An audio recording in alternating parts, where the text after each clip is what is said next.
আমরা এই রাজবাড়ির দোতলায় ওঠার জন্য সিঁড়ি খুঁজতেছি, তো অনেকক্ষণ ধরে ঘুরতেছি না, তো আমার মেয়েরা তো একটুতেই ক্লান্ত হয়ে যায়, তাই এইখানে বসে একটু রেস্ট লইতেছি। তারপর আমরা একটু পিছন দিকে যাইতেছি। যাওয়ার পরে যা মজাগুলো না হইলো, দেখো, দেখলে বুঝতে পারবে কতটা মজা হয়েছে।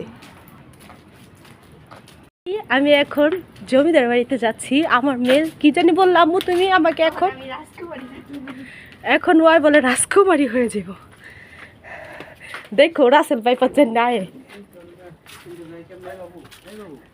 একজন আমাদের বলেছে ও পিছন দিয়ে দোতলা ওঠার সিঁড়ি আছে, তো আমার হাজবেন্ড জিজ্ঞেস করতেছে যে এই বাবু পিছনে যায় কিভাবে। তো আমি পুরো বাড়িটা একটা লুক নিয়ে নিলাম। ওই রাসেল ভাই পরে যে নাটক করে না, ওরকম এখানে করলে সুন্দর হইব যে আমি রাসেল ভাই পাস না, যে আমি দৌড়াসা। এখন আরেকজন বলল যে এইখানটা রাস্তা নেই, উল্টা দিক দিয়ে রাস্তা আছে, তা আমরা আবার সামনেতে চলে যেতেছি। ঘুরতে গেলে তো একটু ঘুরতে হইবই। আমার জামাই আমাদের কোথায় নিয়ে যেতেছে আই ডোন্ট নো, এখন দেখি। কিন্তু যেখানে নিয়ে যেতেছে আমার কাছে খুব ভালো লাগতেছে, আমেজিং লাগতেছে। কিন্তু আমার মেয়ের বলে পাবেত হয়ে গেছে, ওই রাস্তার মাঝখানে বসে পড়তেছে। মুরাপাড়ার রাজবাড়িটা হচ্ছে এত বড়, পুরো ভিডিওটা দেখলে বুঝতে পারবা। এখানে এত সুন্দর যে কেউ এসে এখানে বসে থাকতে পারবো। আমেজিং একটা জায়গা, মানে ঠান্ডা প্রকৃতির যে একটা সুঘ্রাণ, সব কিছু আছে। চিপা চিপা রাস্তা দিয়ে সুন্দর সুন্দর ফুল দেখতে। আচ্ছা বন্ধুরা, বলো তো এটা কি ফুল? আমি তো জানি না, তোমরা জানলে অবশ্যই জানাইবে আমাকে।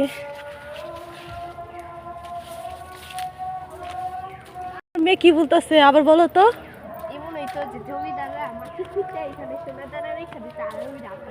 কি বলছো শুনছো? হ্যাঁ, সোনাদানা গুপ্তধন এখন খোঁজাখুঁজি করবো। জমিদাররা যে সোনাদানা রেখে গেছে মাটির তলে, এগুলো হ্যাঁ খুঁজে নিব।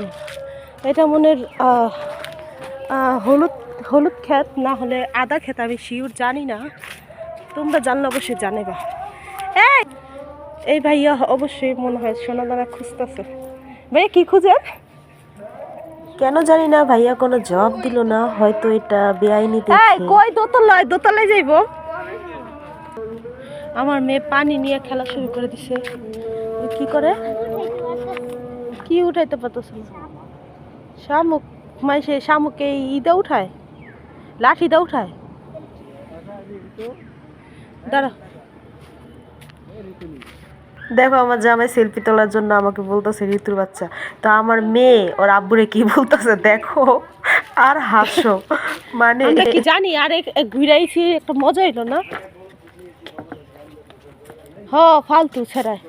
যেই ছেলেটা বলছে পিছন দিয়ে দোতলায় যাওয়ার জায়গা আছে, সেই ছেলেটাকে আমরা বকতেছি। কুকুর ঘুমাই দিছে। আমি ভাবতেও পারিনি এমনটা হইব। ওই আমরা না প্রথম এখান দাই, আমার মেয়ে পড়ে গেছে, ওর বাবা আর মজা লইতেছে, এলে রাগ করছে, ঠপ করে পড়ে গেছে। মেয়ে পিস লাগায় পড়ে গেছে, এখন বলতেছে আমি আর এই রাস্তাটা জীবন আমু না। কি আবার কও? আমরা কি এখানে প্রতিদিন আহি?